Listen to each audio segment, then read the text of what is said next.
It makes it much easier and less intimidating to see faces rather than blank screens when you talk. And I'm a little sorry, I might be a little distracted today because we've had a very tough day at the hospice with the COVID, with a lot of our staff also testing positive. So it's been a little, I might be a little distracted overall. Please bear with me for that. And now I will just share my screen. Just a minute. Why is it I'm not able to share? Let me check 1 second, ma'am. Yeah. Can you try sharing it again? Yeah, I got it. Yes. Yeah. Just a minute.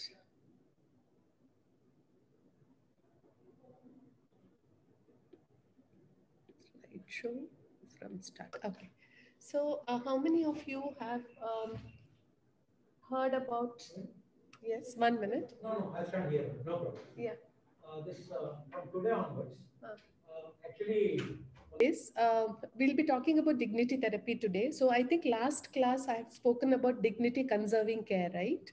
So the basic background I have explained about the concept of dignity. We will move one step ahead to talk about dignity therapy. How many of you have heard about this? None of you? Okay, I can see Prasanna and Paurnima. I can see their faces actually. Rest all are not visible here. So not many would have heard about it. Okay, anyway, let us uh, talk about it. So I think what I will talk about last time we have looked at the theoretical foundation of dignity. Right? This time we will look at what is it that is supporting dignity therapy and what are the steps of this particular therapy and is it worthwhile to do it in our patients or not? What is the evidence? That is what I will be looking at today. I think from the talk that we had last time, it is very evident that it is not enough for us as doctors or as nurses or any healthcare professionals to know about the disease only. We have to know about the person with the disease also. That is all extremely important.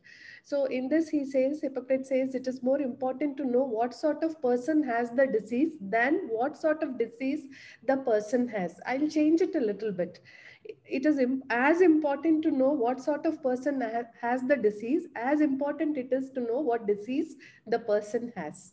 Okay, so we need to be able to correctly treat the disease with the proper evidence. At the same time, we also need to treat the person with the disease also. Just biological aspect is not enough. So Dr. Harvey Max Chochinov was the one who founded this dignity therapy. So in his book, he has written a book called Final Words for Final Days. In this book, he just discusses about how the concept of dignity came into existence. Okay, it all started when they started and Americas started discussing about euthanasia, the right to live with dignity and the right to die with dignity. When people started talking about this, the concept of dignity came in. One of the first discussions happened way back in 1986 in American Journal of Psychiatry. One Dr. Brown, who was a psychiatrist, he explored whether it is normal for terminally ill patients to desire death. What do you think? Can I have the answers? What do you think? Do terminally ill patients, do they desire to die? Yes, they do. They do. Okay. Anybody else? Rajlakshmi, can you just look at the chat, please, for me? We have couple of answers saying yes. Yes. Okay. Surprisingly, he looked at 50 patients. Okay. A small section of people, almost 50. And what he found was majority of people who are fatally ill or terminally ill do not want early death.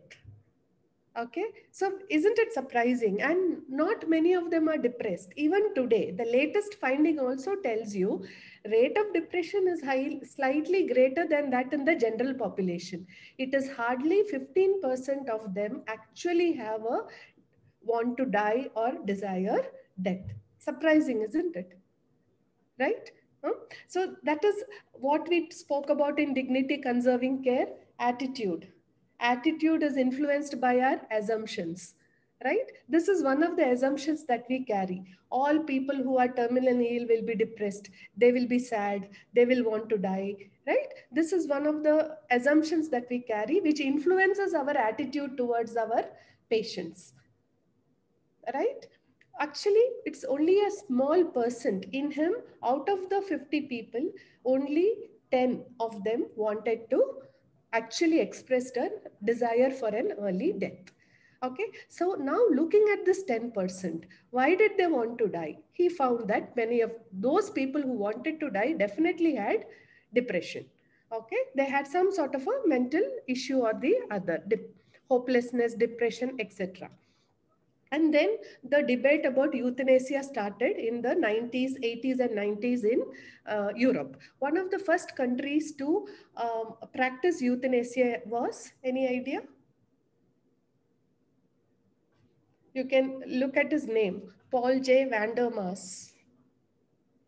Dutch, Netherlands, okay, is one of the countries which had a specific guideline for patients who wanted euthanasia, and physicians were allowed to practice it, provided they adhered to the guideline. They legalized it finally in 2001, but they were practicing it since 91.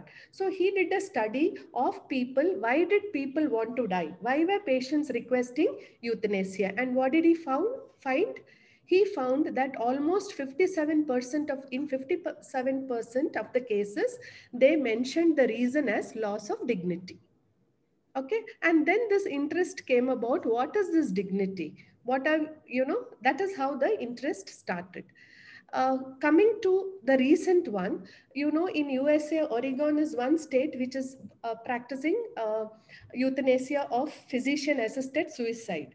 So in that also, one of the prime reasons why people requested was losing autonomy, which, if you remember, is one of the dignity concerns, what we saw in the terminally ill. Loss of dignity accounted for 76% of such requests. Okay, so then came the interest in what is this dignity that we are talking about. That is how the whole evolution, the study, and the evidence for dignity and dignity therapy came into existence. So what was finally we understood was that for a patient's perceived quality of life and for their will to live, maintaining dignity was extremely important.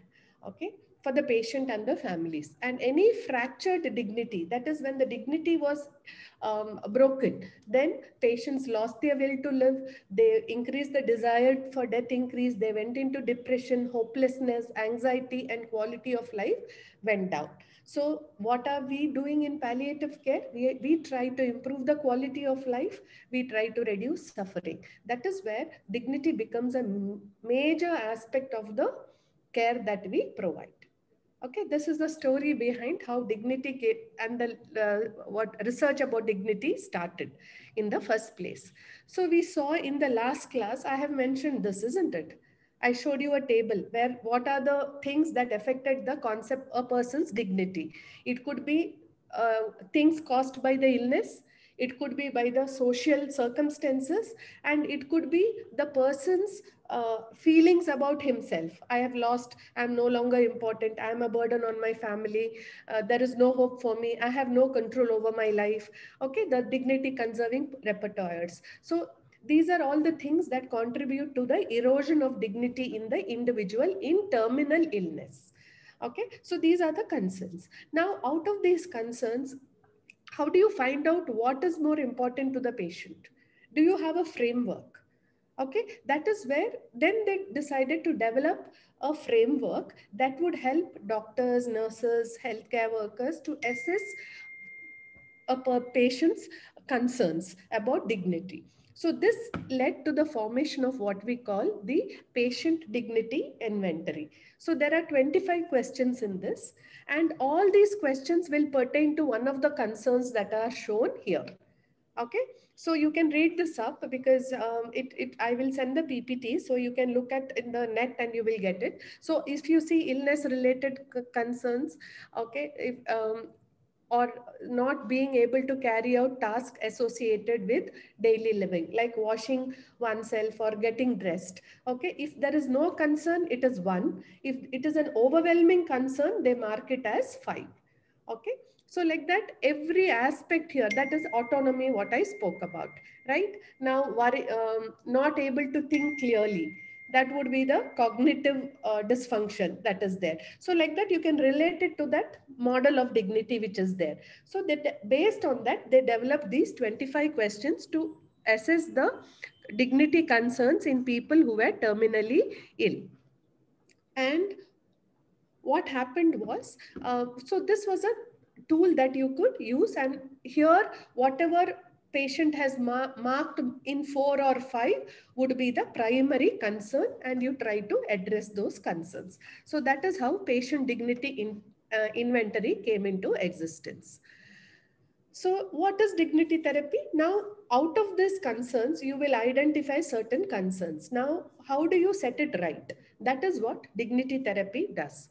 It is a what we call a psychotherapeutic intervention. Means you need training to do this. For dignity conserving care, what I spoke about last time, everybody could do it. But for dignity therapy, you need some amount of training. It is structured, it is semi-structured, means there is a broad outline, but there is, you can change it a little bit here and there and individualize it to the needs of the patient and to yourself. And what does it do?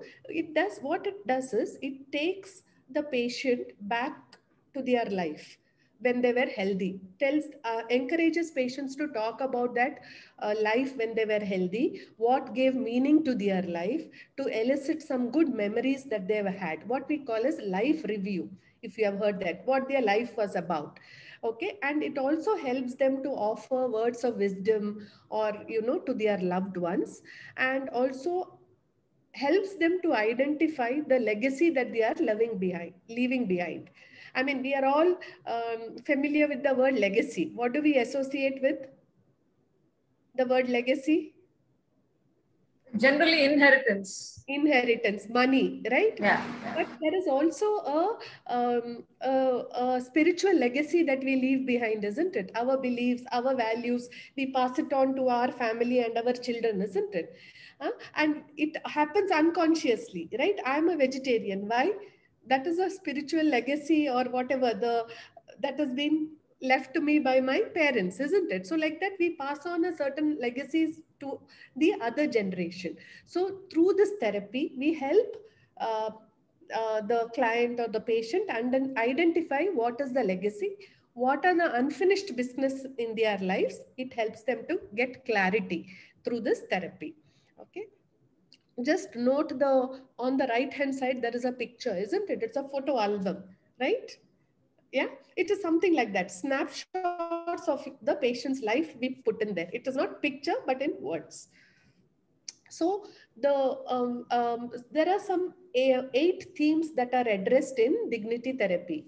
You should keep in mind that model of the dignity in the terminally ill person. Out of that, these 8 themes are specifically addressed in dignity therapy. One is role preservation, continuity of self, maintenance of pride, maintenance of hope, generativity, care tenor, and social support. I'll explain it in the next slide. So what do we mean by generativity? Generativity is the notion that I'm leaving behind something of value. I'm not talking about wealth. I'm talking about some legacy that I'm leaving behind for my family. Like, for example, when I did the dignity therapy, right? When I went for the training, I trained under Dr. Chochinov in Winnipeg, Canada. When I went for the training, we had to do the dignity therapy between partner with somebody and do it on each other.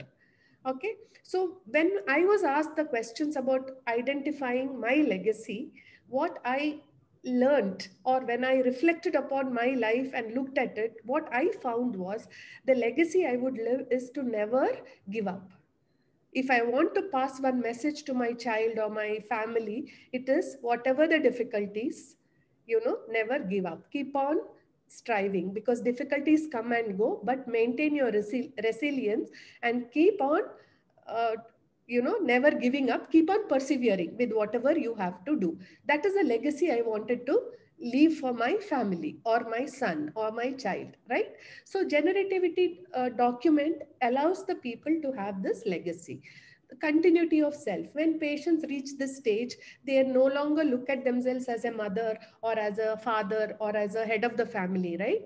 So what is it that they still can maintain at this point in time? Is there any aspect of yourself that is not affected by the disease, is the question that you ask to identify this continuity to previous self.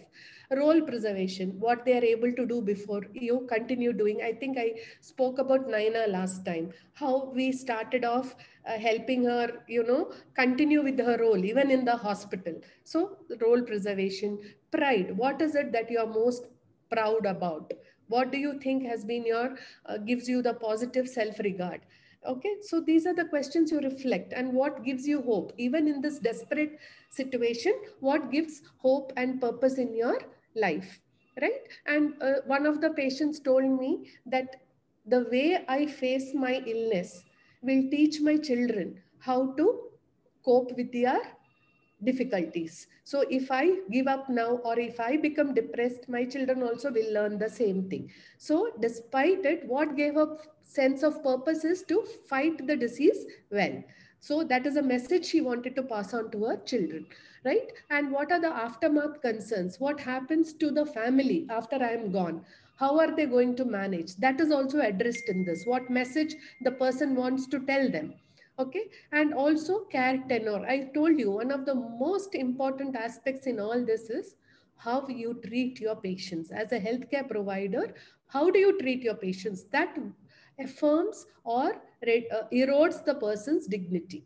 Okay, so always be empathetic, non-judgmental, have compassion, be encouraging and respectful of your patients, whatever the context. Okay, so these are the 5 things that we look at in dignity therapy. So this is the process. I'll explain to you one by one. First, you select the patient, introduce dignity therapy to the patient. Then you give them the question, what the framework, what we call to them, so that they can read and they can prepare themselves, because you need to reflect, isn't it, before you can answer some of the questions. So you give them some 48 hours of time. Then after that, you get a framing history or interview is done. I'll explain what is there. Then the actual interview is done. The interview is audio recorded. It is then transcribed, means written verbatim. Whatever said is done verbatim. After that, it is edited to make sense. And then it is read back to the patient. And depending on the patient's input, it is edited again. And then it is formatted according to how the patient wants. You want to put some pictures, you want it to be colorful. Depending upon what the patient's interested, the cover and all is selected. And finally, the fresh document is given to the patient, who then will hand it over to their loved one for forever, for them as a remembrance that they can keep forever. This is what dignity therapy is about. So first, let's talk about patient selection. So how do we select patients who are willing to go in for dignity therapy? So any palliative care patient who with survival less than 12 months, means in the end of life stage, what we call, is eligible for dignity therapy. Okay, it could be patients with cancer, with neurological problem. In fact, elderly patients also, dignity therapy has been now innovatively being done on elderly patients. Need not necessarily be dying patients, but elderly patients also who are depressed or anxious or are having some depression. For them, they do it. In COPD, even in dementia, they have done it. In dementia, they do it by proxy, means the caregiver will do the thing instead of the patient, because the patient is cognitively not very intact. So as I said, any patient up to 3 months you can do. Patient is interested in and feels motivated to take part in the therapy, because this involves a lot of work and most of the work is done by the patient. relating their life history. So they need to be interested and motivated to take part in this. And also, most importantly, you should be able to communicate in the same language. Avoid patients who are too ill to participate. For those patients who are physically very dyspneic, breathless, can't speak, and who have severe pain, then we do not include them. And if the estimated survival is less than 2 weeks, then don't, because this takes time. It will take at least about 2 to 3 weeks for you to finish the whole thing. So it is better not to do it for those with less than 2 weeks of survival, and those with impaired cognitive ability, you do not go ahead with this. The second step is introducing dignity therapy to the patient and getting the consent.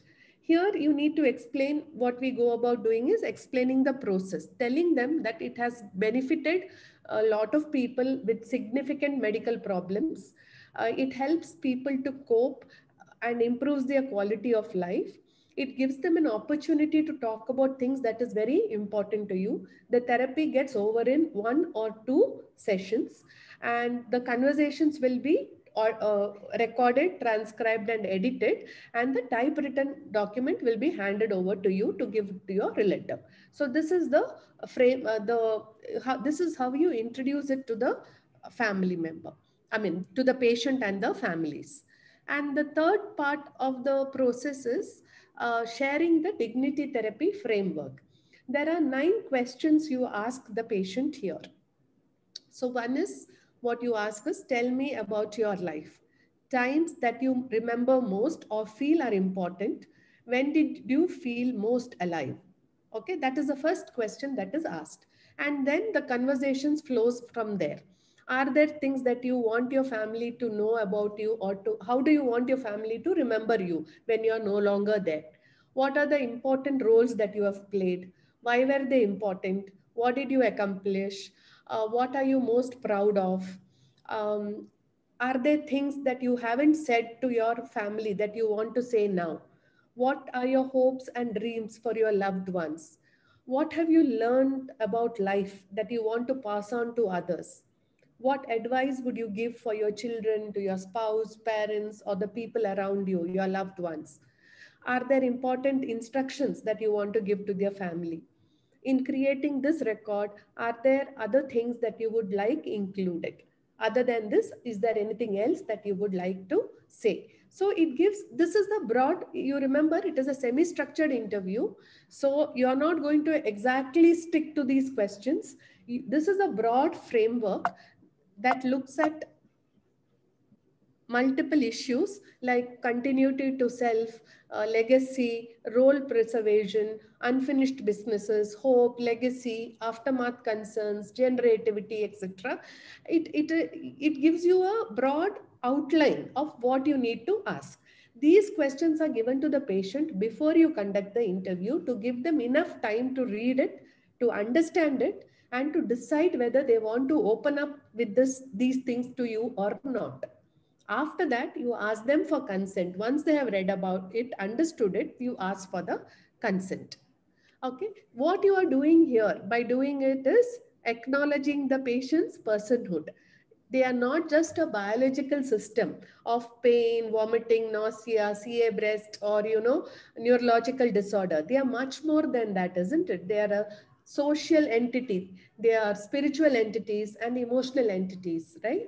We are responding to these other things. The biological ones we anyway do when the patient is admitted.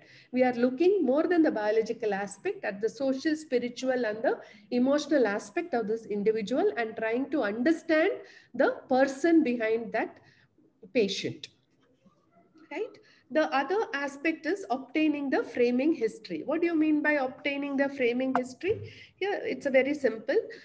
What you look at is, once you have given them the brief outline of what you're planning to do, you look at the demographics, like, what age they are and all that. What is the disease that they are having? What is the understanding of the disease? What are the details of the family? who all are there in the family, and to whom do they want to give this document to? Is it one particular individual, or do they want to give it to the others? So you clarify all these aspects in the framing history. Also in the framing history, you will identify whether they need what is the structure of the document that they want, what color they want, how do they want it presented, all that you will clarify here.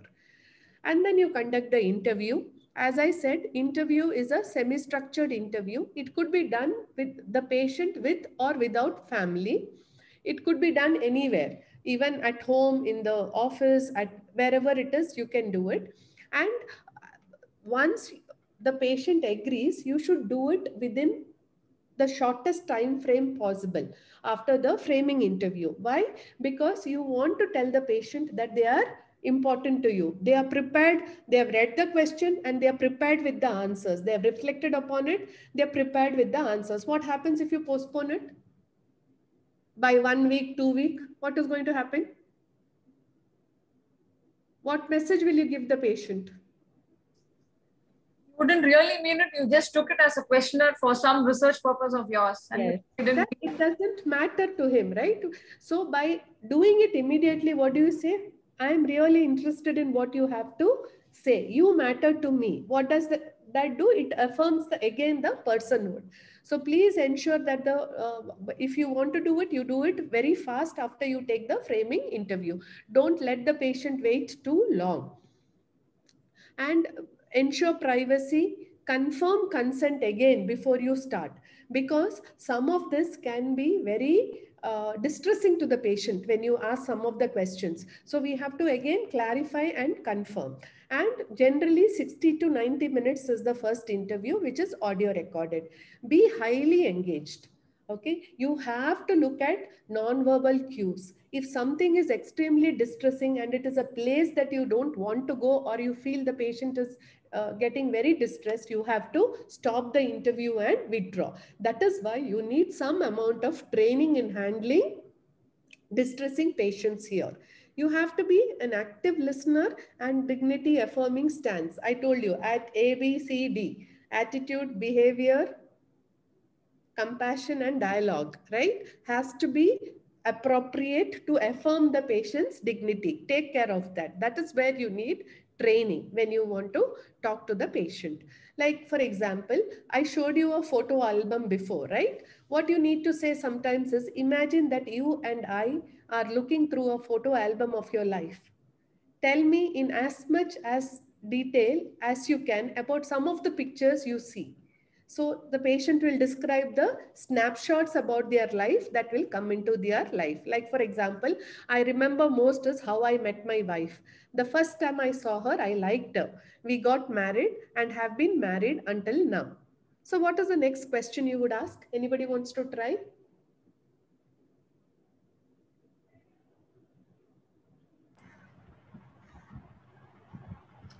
Next, about the children, maybe the family. Okay. Yeah. Ma'am, how's the Happiest marriage? memory with your or your most happening moment with your wife. What is the most happiest moment that you have with your wife? Excellent. Yeah. Whatever. Yeah. Anybody else would try to like a go at it? Yeah, ma'am, how's the married life until now? How has your married life been until now? Okay. Rajini comments on, was it a happy marriage? What's her name and all?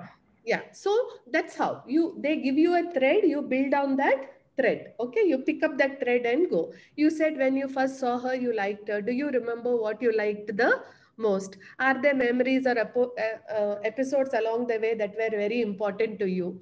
You want to talk about that, So what I mean to say is, the broad question are those 9 questions that are given, what I've shown you before.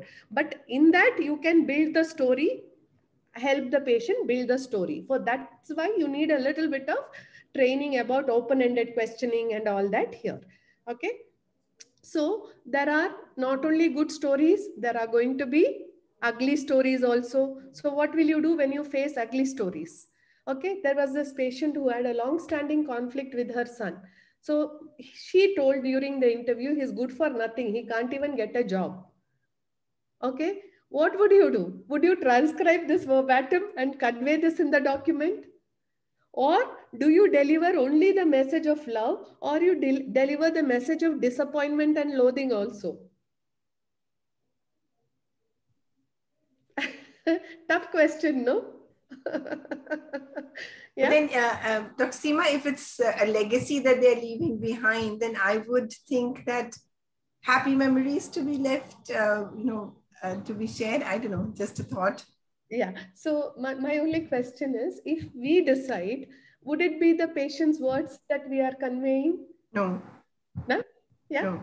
So what do I we was do? also doubtful about it, whether, because it's going to be patient's Legacy. legacy. So patient's wish what he or she wants to convey, isn't it? Yes, exactly. So how do you handle this? But at the same No, time, but when we tell her whatever she has told us about her son, she might change her mind, saying that no, I said it in some saying he's not like that. Probably she might change out of okay, love and you're affection making again. the job very Maybe. easy, Lakshmi. Or maybe we could frame a question like, how would you want your son to remember you? Something like that. Absolutely, very good. So I'm enjoying this. Remember that once delivered words can have a lasting impact. Tell us, are these the words you want your son to actually live with? Right? Are these words you want him to remember you by? Exactly what you said. Okay, how do you think he will feel after hearing this? Is this something that you would like to discuss face to face rather than putting it in the legacy document, right? So the thing is, we have to be very sincere about the document, because it's not your words, it is the patient's words. So it has to come from her. You cannot tamper it, but you can provide insight to the patient about what will happen when such a ugly story comes in, and you can help her. So what do you think she said after we questioned her? She's cried. She wanted to tell him how much she loved him, how she wishes she could hold him, and laughingly she said, but also tell him that he should get a job and start working. Right? So the whole concept changed, isn't it? The whole story changed. She wanted to convey it, but good for nothing, go get a job. But see, I love you, I want to hold you, I want to, what is good for you, but please go and get a job. So the whole way of saying that changed, isn't it? So when the ugly stories come, you allow the patient to ventilate. At the same time, while putting it in the legacy document, we can give it a, make it more bearable for the listener. Your what do you call it, duty lies along with the patient to the one who's receiving the document also, isn't it? This is something that is going to last a lifetime for that person. So we need to be very mindful of all this when we do the dignity therapy. Okay, so okay, then finally debrief. How was it for you? Was it hard? Are you pleased with how things went? Was it more tiring than you anticipated? Is there any anxiety or misgivings you have? You can still withdraw at this point also. Okay, give them the option. It is not that just because you have conducted the interview, it has to be translated into a generativity document. You need to give them the time to withdraw even at this point from the whole thing if it is very overwhelming for the patient. Okay, so we came up to interview. Then the next step is to transcribe this verbatim, edit it, then read the edited version back to the patient, re-edit it again until it assumes a proper shape. Okay, so what are the things that you will look at here? Editing and follow-up will happen in the 3 to 4 days. You remember 1 minute of conversation while you transcribe, how long does it take? Any idea? Longer than a minute. It takes about 7 minutes. Okay. Yeah, absolutely. Just transcribing it. Okay. So the idea is, what happens is, because I've done a qualitative research, so I know how we do it. So you listen to the tape once or twice because it has to be verbatim, right? And when you write, for every minute takes about 7 to 8 minutes to transfer. If you have to translate it from Hindi to English, it's going to take still longer. So it takes a huge amount of time for a 90-minute transcript to be transcribed. 90-minute interview to be transcribed. That is why we say, don't do it if there is very short time with the patient, because you will get stuck midway and you will not be able to complete it. So around 3 to 4 days, you transcribe everything. Then you clean up the document, because spoken language is very different than written, isn't it? So the pauses and all that, you clean it up. Okay, and wherever you need the ideas have not come clearly, you mark it so that you can clarify with the patient again. Sometimes the time sequences you have to correct, because patient will tell one thing about marriage and suddenly talk about children, right? So the time sequence may be up and down, which is something that you can bring it together to make sense. And sometimes there are some words that they will tell you that you will feel will make a suitable ending to it, So like you need to end it. You can't stop it abruptly, right? So these are the things that you do and follow up. Then you give the transcript to the patient to read if they are capable of reading. And then you go back, and the follow-up meeting takes about half an hour, when you and the patient look at the clarifications, read it out together, the document, and add or subtract things. That some things patient may say, no, don't tell this now, we'll remove it off. Or they may want to add something, additions, corrections, deletions you do. And then once again, review the whole edited transcript with the patient.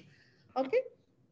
After that, finally format it like to how they want. Some of them will want it spiral bound, some of them will want it hard bound, some will want textured paper, some will want colored paper inside, some will want to put family photographs in between. So it all depends upon the two of you working and generating ideas and coming up with the acceptable designed document for the patient. And final step is presenting the document. Final presentation, that is the generativity document, attractive folder, good paper you can give. So as William Osler said, care more particularly for the individual patient than for the special features of the disease.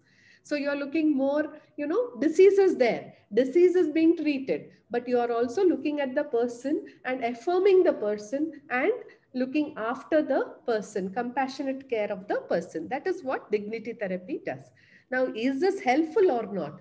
There have been a lot of studies done. Okay, this was done in 2019. This study was published that definitely there is improvement in anxiety, improvement in depression, and dignity related distress. For example, how did you identify the dignity related distress?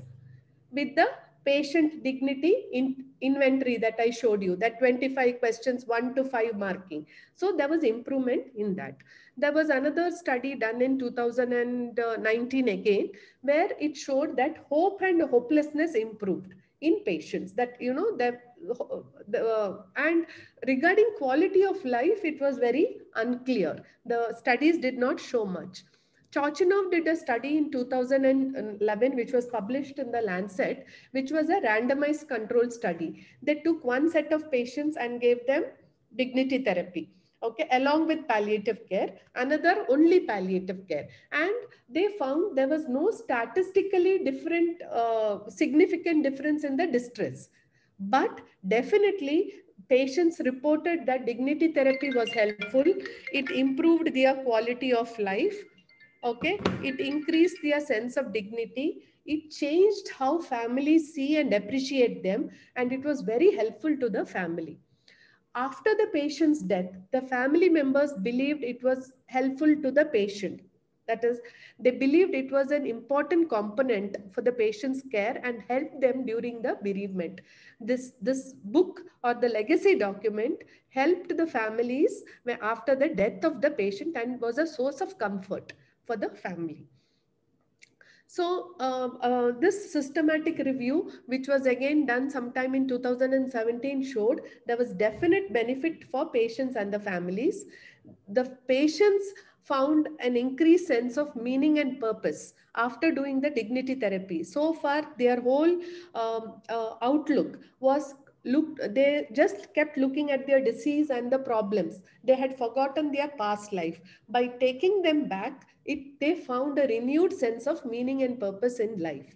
Okay, and where distress was very high, there was definitely lower levels of depression, anxiety, and there was more hopefulness. So a lot of psychiatric population where the patients had depression, now they are trying dignity therapy to see if it has any effect, though the studies are still, I think, ongoing. Nothing has been reported. So this is a recent review article in 2021 about the effect of dignity therapy on palliative patients, family members. Definitely, if you see the results, the family members believe that dignity therapy helped them to better prepare for the patient's end of life and overcome the bereavement phase. The legacy document was considered a source of comfort, and most would recommend DT to other people in their situation. It is considered as important as any other aspect of patient's treatment.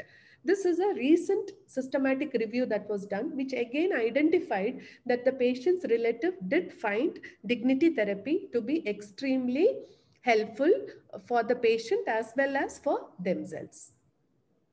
So this is one of the words of a participant who had said her experience about dignity therapy. When I was told that you could help me record some reflections on my life, my heart leapt because it was something that I always wanted to do.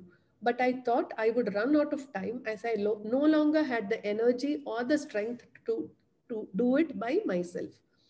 I was just delighted with the result, and sharing it with my family was very special. So what we are providing are those special moments that the families and the patients can share at a most distressing time. Now, what did the patient's relatives say?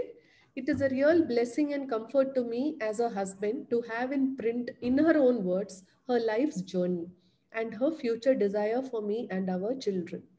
Okay, often I have reached for it, looked at the photos, read it, and drawn comfort, strength, and emotional release through her heartfelt answers on these pages, holding her thoughts close to my heart.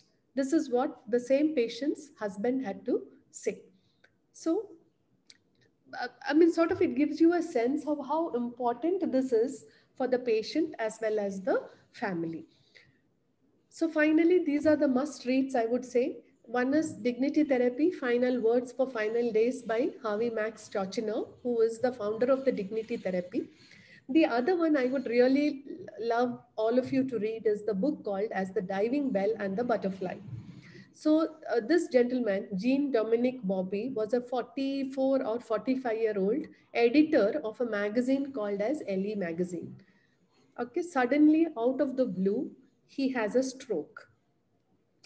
Post-stroke, when he recovers unconsciousness, he recovers his consciousness, he realizes that he is unable to speak, unable to move any part of his body other than one eye. He can communicate by only closing or opening that particular eye. What would happen in the normal circumstances to such an individual? As healthcare providers, we would have left him in the corner, isn't it? He's not able to communicate at all. Would we have noticed that he is able to move his eyelid? Not most of us would have overlooked it. Luckily for him, his speech therapist found that he could communicate with the eyelid. Okay. And they started speaking to each other. Okay. And he wrote this book after that.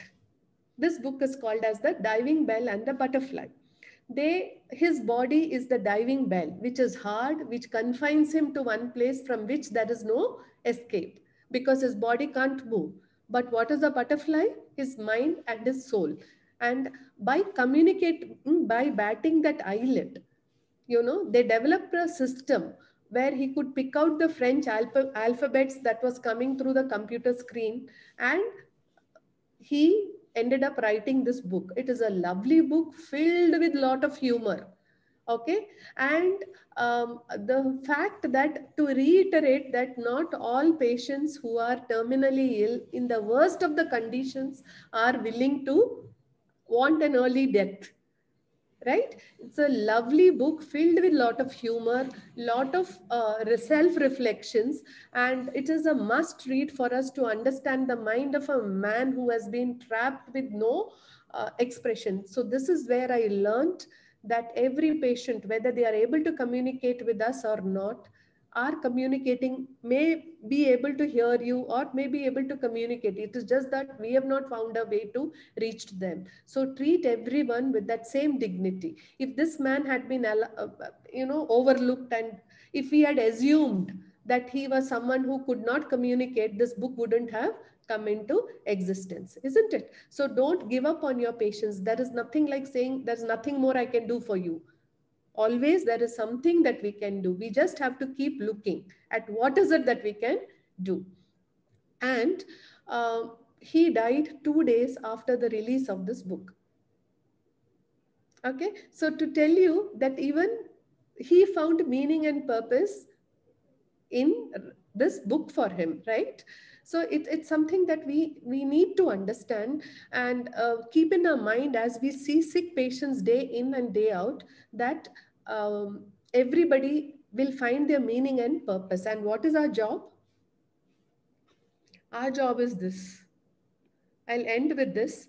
When a man is singing and cannot lift his voice, and another comes and sings with him, one who can lift his voice, then the first will be able to lift his voice too, to sing along.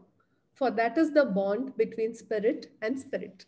So our job as palliative care providers or counselors or volunteers is to sing along with the patient and connect to the person that is there in that sick body, not to just confine ourselves to treating the sick physical aspect of it alone. And this, I think I discussed about that patient Naina, right? Last time. So the last session I went to meet her, she was very sick.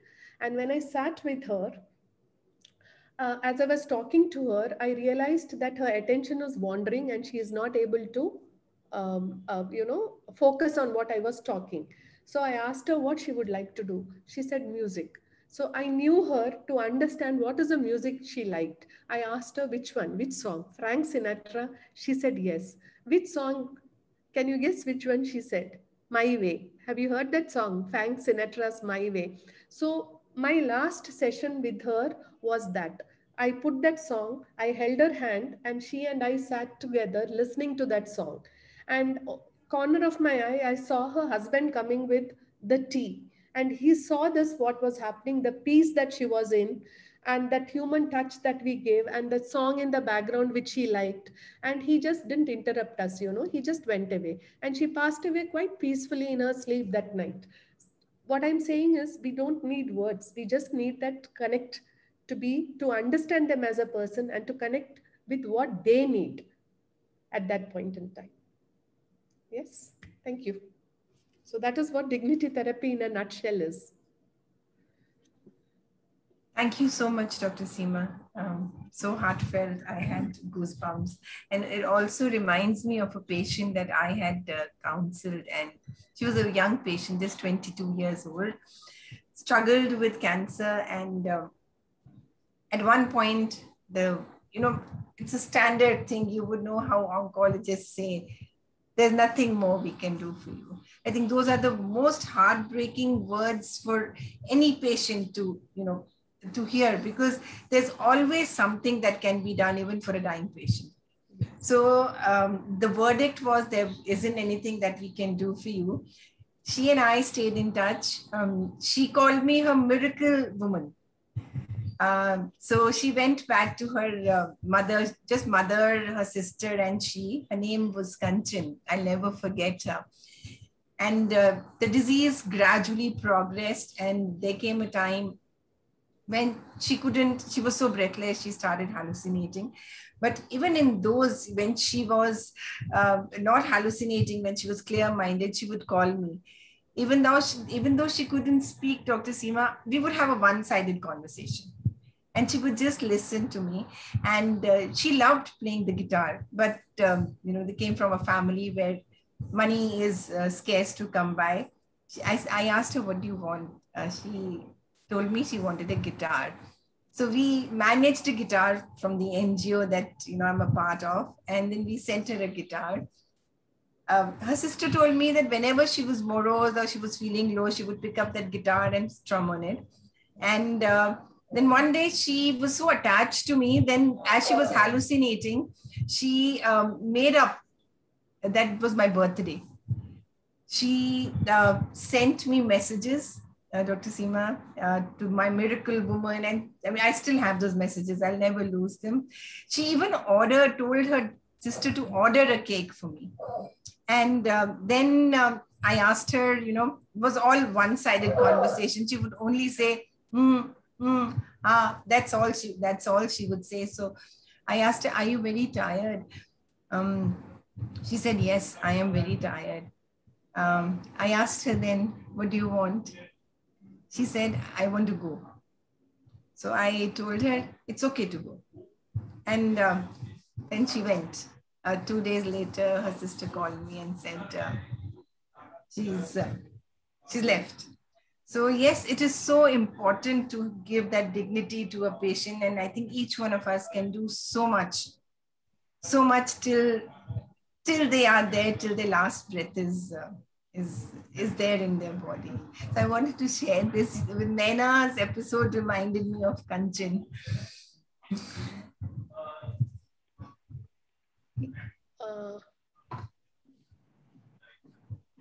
I just have one thing to say, Dr. Seema. Yeah. We actually relate maybe our relatives or the people whom we bump onto the road and see everybody as a human. This is how I would want to be treated by. I would think we would have a sensitivity to continue till the end. We will not do it at the end point. We will do it every day. The consciousness and with the sensitivity and with the mindfulness. So we can practice it in our life and even take it the end of life to do it. This is like a perfect birthday gift. When, as you were narrating, I just wrote, thoughts just went into my mind, and it is like a will. It's a perfect closure. It's a perfect gift, the whole dignity therapy, but it can be practiced in everyday life. It needn't be taken to the end. In fact, now that you say it, I will tell you that when I did this course, and in 2018, I went to Winnipeg to do this particular course. So when at that point, as I told you, when I did the dignity therapy, when somebody did it on myself, asked me those questions and I reflected back, it changed the direction of my life. Because I was able to crystallize what things meant for me within myself, which probably I wouldn't have reflected until I was dying at other point, So it sort of it changed the track of my life, and a lot of the decisions that I have taken today and where I am today is an outcome of that thought process that went there in Canada. So you don't have to wait for the end of your life to do this. You're absolutely right. But when we do it, the thing is that, these patients who are nearing the end of life need some sort of a closure and a sort of a therapy to deal with this. This works much better. There are different other therapies like this. There is life review. There is a meaning-centered psychotherapy. There is acceptance and commitment therapy. There is mindfulness. A lot of therapies like this. So not every therapy suits everybody. So depending on, I normally I have all these therapies in my bucket, and I take it out as I need, depending on which patient something works with someone. But at the end of it, what is your intention is to provide them that comfort and that, reduce their suffering as much as possible. Good afternoon, Dr. Seema. Yes. I'm Alpa Dharamshi here. Yeah. I have worked closely with Kishore Rao and Dr. Nagesh Seema, and I had been a volunteer with Indian Cancer Society from 2012 to 2019 in Bangalore. But I've missed meeting you. I have visited Karunashray a couple of times. And through ICS, I volunteered in all of the major hospitals in Bangalore, both government and non-government. Okay. And enjoyed your session thoroughly last week also and this week also. Thank you so much. You wouldn't meet me because I just joined 2 weeks. Yes.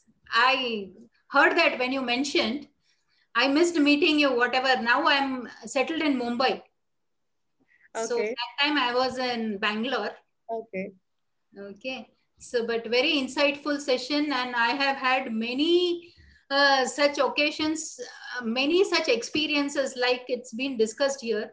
But I don't want to share them here. It's okay. Let others get a chance to speak. Thank you so much. Thank you for the wonderful session.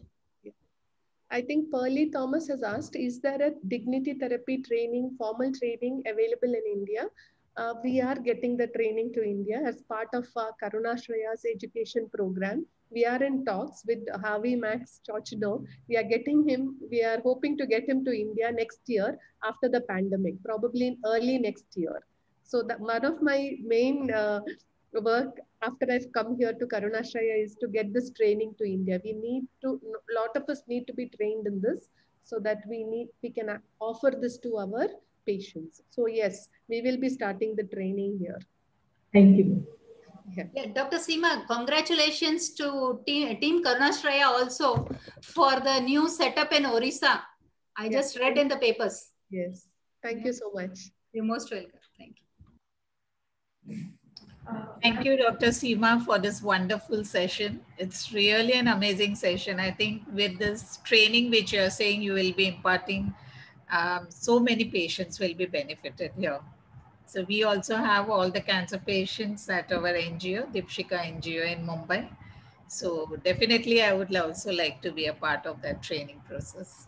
Sure, amazing session. Thank you so much. Yeah. I am originally from Mumbai, actually. Okay. I was working with Tata Memorial for 7 years. Okay. So Vandana and myself, we both are from Mother Trust Cope with Cancer. Okay.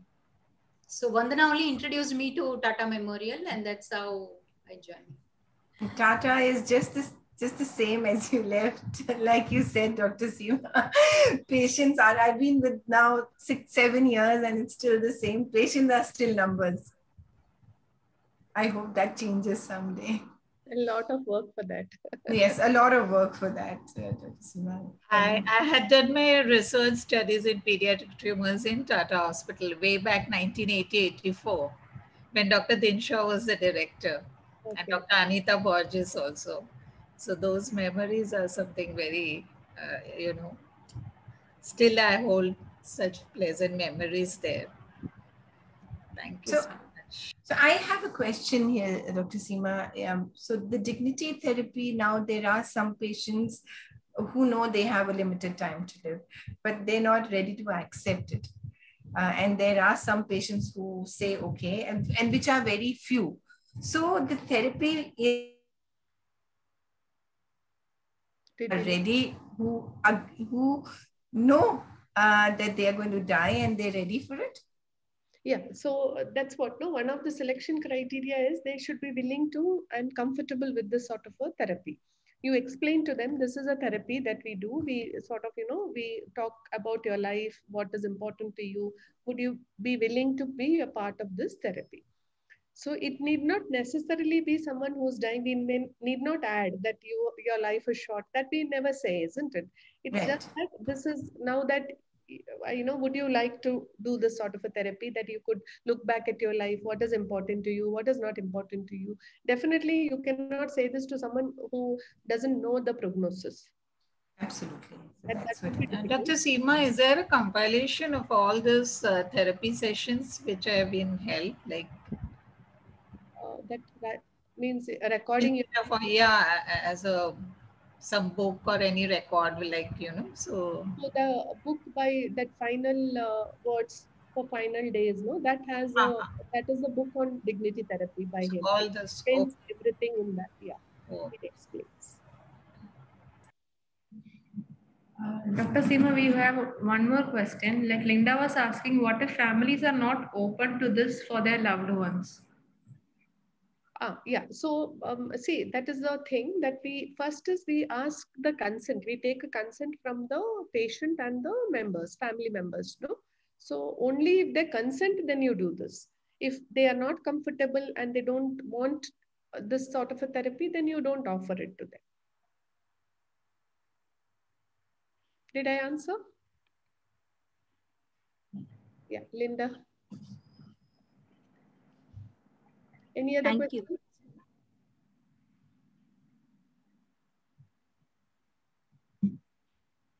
Any other comments or your experiences?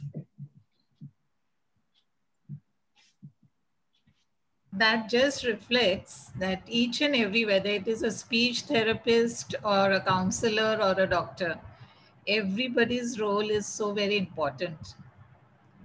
So we cannot just, assume that only the medical fraternity, but right from the patient, caretaker, we can gain so much insight into this. It's really an amazing science, I think. Yeah.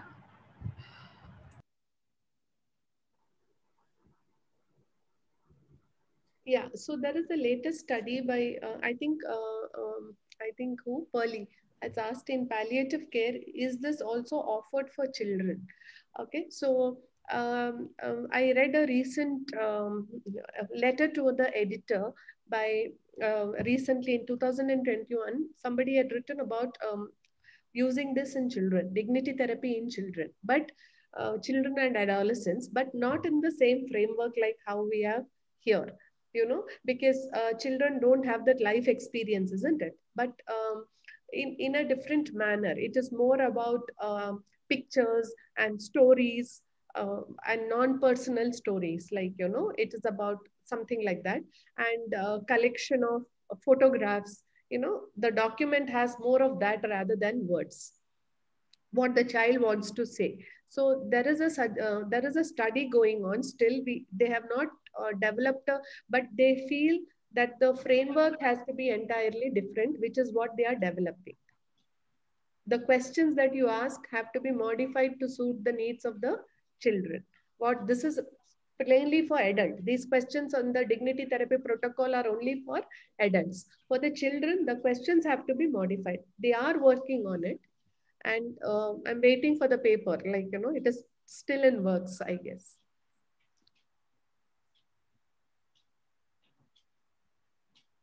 Okay, from Elna, could you explain the major difference between dignity therapy with the rest of the therapies? Which therapy? Rest money? Is there any specific therapy that you're talking about?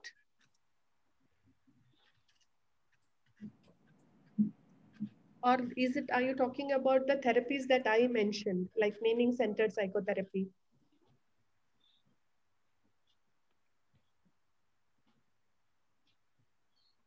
Can you, SFBT, can you? Solution focus. Pardon? SFBT means solution focused brief therapy. Solution focused brief therapy. Okay. And psychotherapy and that kind of therapies, which we mainly use in hospital settings, especially in a psychiatric setting. Yeah, see, those therapies are sort of does it focus on alteration of the behavior? Yes, yes. It focuses on alteration of the behavior, right? Yeah. Here, we are not looking at that, no? Okay, okay. It's just a life review. We are not focusing on a change in behavior, right? We are helping patients crystallize the purpose and meaning in their life. It's more of a logotherapy sort of a thing, finding meaning in life rather than a behavioral therapy. Okay. Focused on in behavioral therapies, your focus is on changing the behavior of the person, isn't it? Yes, yes. Here, you're not doing that. You're just exploring the life history of that individual and helping them crystallize meaning and purpose at a difficult time. Okay, thank you. Dr. Seema, has there been any case with any leprosy patient? No. Okay. Because most of this therapy has been done outside India. That will explain most in the Western world. I have been struggling to do this dignity therapy in India. Actually, it's very difficult to find a patient population that knows the disease, has enough, gets referred to you early enough to do this. Okay. Number one, palliative care. Most of them have come very sick to us. Okay, to develop that a time frame where the patients are with you for a duration of time where you can sit and do this. Right. So where you can transcribe, translate, this takes time. So though I have done it in terms of asking the questions and all that, to develop that framework to do the what is that generativity document and all takes a lot of time. We need that much of patients to be referred early, patient to know their prognosis. So patient selection has been my stumbling block. So leprosy, definitely not. Nobody has done. They've done with other chronic conditions, but definitely not with leprosy. Okay. So language also can be a problem during this, right? Yeah. It makes it more complex, the language aspect of it. So we need to translate that dignity into inventory into the local language, validate it before we can use it. Correct. Yes.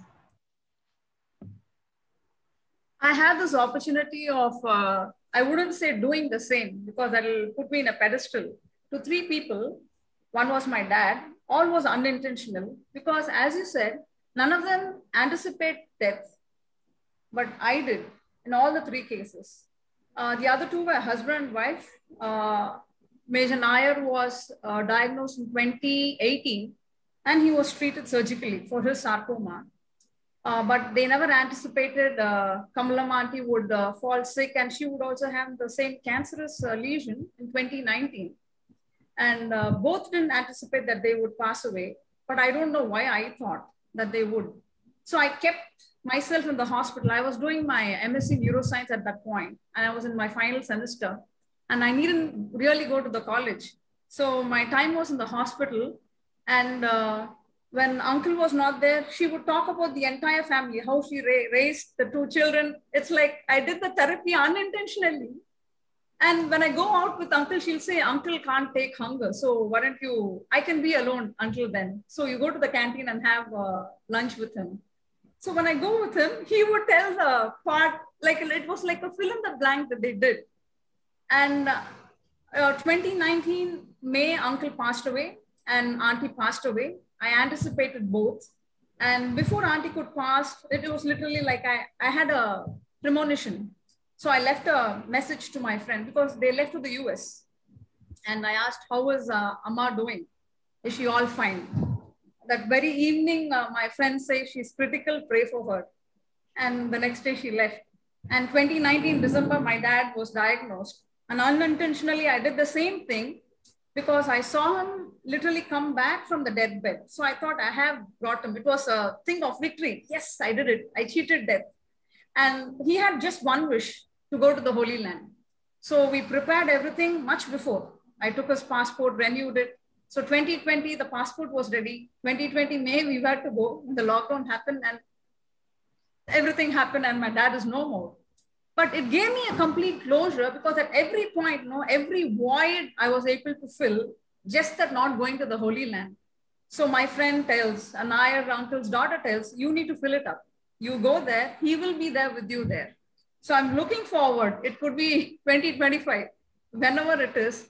I'm planning to make the trip just myself because it was planned between father and daughter.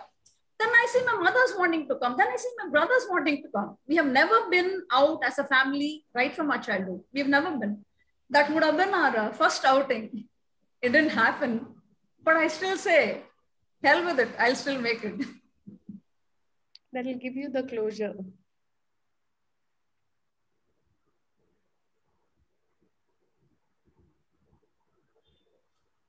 Any other questions?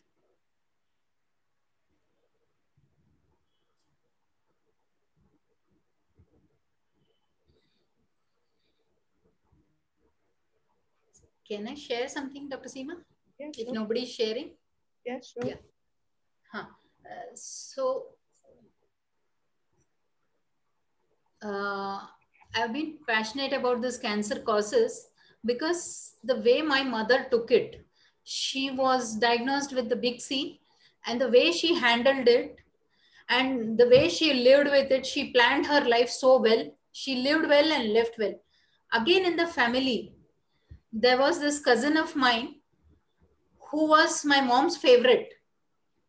And what she did was she learned from all my mother's mistake, what all she made. My mother, once she was diagnosed, and she immediately told the doctors, like, I will show you how to live. I know the reports are bad, but I will take up this as a challenge and live and show the world how to go about it with the big C, and I'll fulfill. And post which, though she was diagnosed at stage 4, but she lived well and left well, and she planned well also. And she was a volunteer with Tata also. From our hometown, she came to Tata. She was part of all of her cancer related activities and all of it. So same thing, my cousin, she learned from what all my mother could not do or was not able to do, and she learned each and every small thing. So she planned her death also.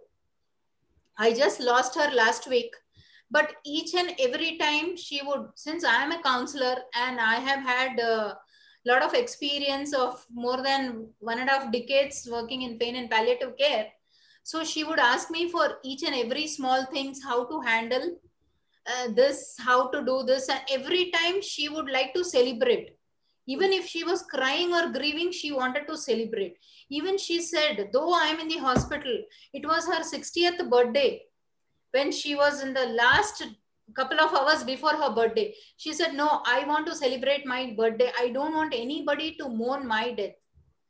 So she ensured each one was there in the PPE kit in the hospital where she was.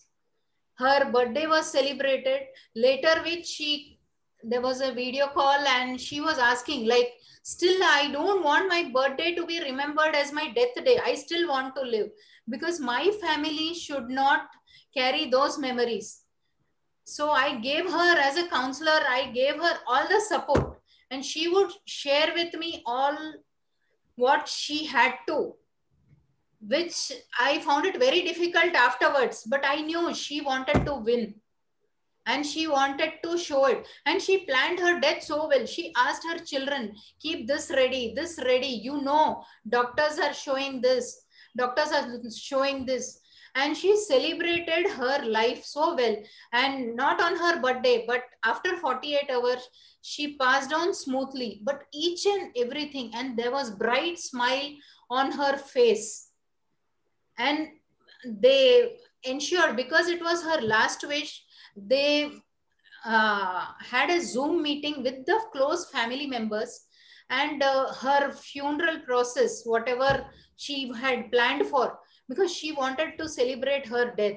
So she was decorated like a bride because she died of cancer and not of COVID. So the family could support that. Obviously, the other family members had to be in the PPE kit and do all of it to take care of their safety. But she did it so well, and it was a celebration even post her death. So I just thought, okay, she planned it so well. I've seen many patients and I help people how to plan what they want to do. They wanted to feel. So even today also, when her children are speaking, they said, no, we could celebrate and we'll remember our mother in a beautiful way and not the big C or whatever happened with her treatment. So they have all the beautiful memories. Times are bad everywhere. In the family, many people have been tested positive for the virus. But nevertheless, everybody, they're not mourning her death, but celebrating her death. And she showed us the way. This just wanted to share. Thank you so much, Dr. Seema, for the opportunity. Very touching.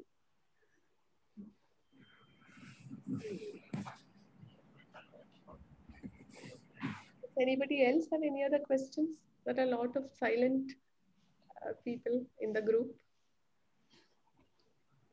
So maybe it's a difficult topic and nobody wants to speak about it, I guess.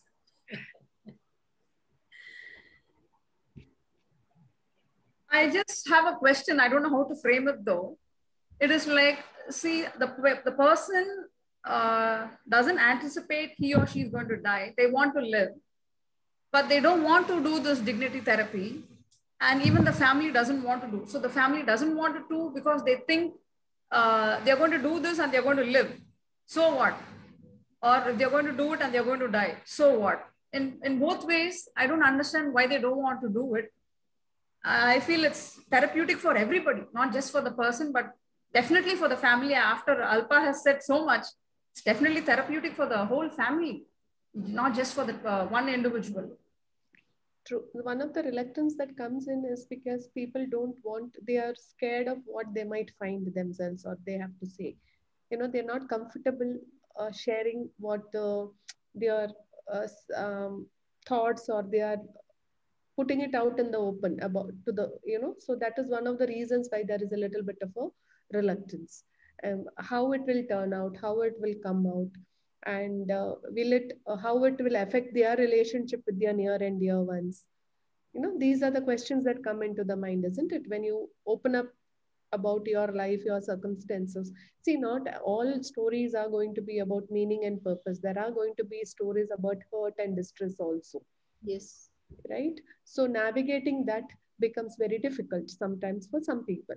So that is why that understanding of the therapist on how to help them navigate the hurt and distress and come to a closure is also part of the therapy that you do. So that is why that little bit of training on how to handle these issues are required. And if you are not a counselor or not trained, please have somebody who can step in when you open up a wound and there is there is extreme distress. Just have a backup. You know, see, for me, the advantages, I'm a psychiatrist and a palliative care physician. I'm both. So for me to understand distress and handle it is part of my training. But as counselors, when you train in DT and you go, it's always better to have a backup with the trained mental health professional, so that when the stories get ugly, you have someone to reach out for help if you don't have the ability to handle it yourself. When and if. All right, I can put myself in this actually, because due to COVID, my brother couldn't come and my mother couldn't come. It was later I found that my brother stopped my mother from coming. So my mother still hasn't got a closure. And I found Vandana as one person whom I picked. For some reason, I'm scared of professionals. Vandana reached out privately. She said, talk to me. And I would say that she spoke for only 10 minutes. But the 10 minutes made a lot of sessions where I needn't have spent hour on sessions. And just before that, I tried to break the ice with my brother. But that one session of Vandana's made a lot of sense that I'm actually talking to my brother, like as I was a teenager. Because my brother was like my father to me. Even my parents never used to be bothered as to what time I come home. My brother would say, like Cinderella, when the clock strikes 6 p.m., you need to be back at home. So I still looked at him. He's 50 and I'm 48. I still look at him as a brother of when the clock strikes 6. And I didn't find that connect after he went to the US. But Vandana filled it for me and she healed the whole process. And doing this palliative course, the foundation course as such, has helped me to heal it much, much faster. Be it Smriti ma'am, Raju, or every time I have a chat with Manisha after the session, and few people, the participants like Alpa ma'am, Parol ma'am, Avatar, I haven't even seen them. I haven't even spoken to them. It's only text. But everybody has healed me. It's an immense healing. It's a quick heal, I would say. Otherwise, I don't think I would have healed at all. And Dr. Seema, another thing that you also brought it to fore was in India, somehow palliative intervention becomes very late in the treatment. It comes in very late in the treatment. So rapport building gets that much more difficult. You know, if a patient comes to you at the time of diagnosis, there are certain patients with whom I'm dealing with over the last 1 year. So they'll call up and they'll talk about everything that's happening in their lives. And there are patients who come in towards the end of life. So with them, for them to open up and have that comfort level is also difficult. So I think in palliative, for palliative patients, timely intervention is so, so important. And I hope that happens in India one day. And so that all patients can benefit. And it is happening, that change is coming in. But I mean, I think we all have to strive to make it happen. That's right, Dr. Seema. And there are, there's Pallium India, there are people like you who are guiding all of us to bring about that change. Dr. Seema, the best thing that has happened during COVID is the palliative course that we all are attending. I think right from last August, and it'll be a year, but it has been a great blessing, and we look forward to, I was telling Smriti ma'am, look forward to every Friday as if it's a, you meet your loved ones or a boyfriend. Palliative care is our boyfriend. It's so very interesting. Thank you so much, all the members of palliative care. And it's not easy to translate emotions into, sessions like that. So using apt and very appropriate words, I just wonder how much work and research has gone into each session. Hats off to the entire team. Thank you, Dr. Seema. Thank you so much. Thank you. Thank you all. If there isn't any pressing questions coming up, I think we can wind up our session for today. So thank you, Dr. Seema, and another wonderful session of you. Thank you. Thank you so much. Always looking forward for your sessions, and rightly said, we can sing and walk with our patients, be there with them. So we are winding up for today. We will see you next Friday with a session on spirituality taken by Ms. Smriti Rana. Thank you all. Bye. Thank you. Thank you.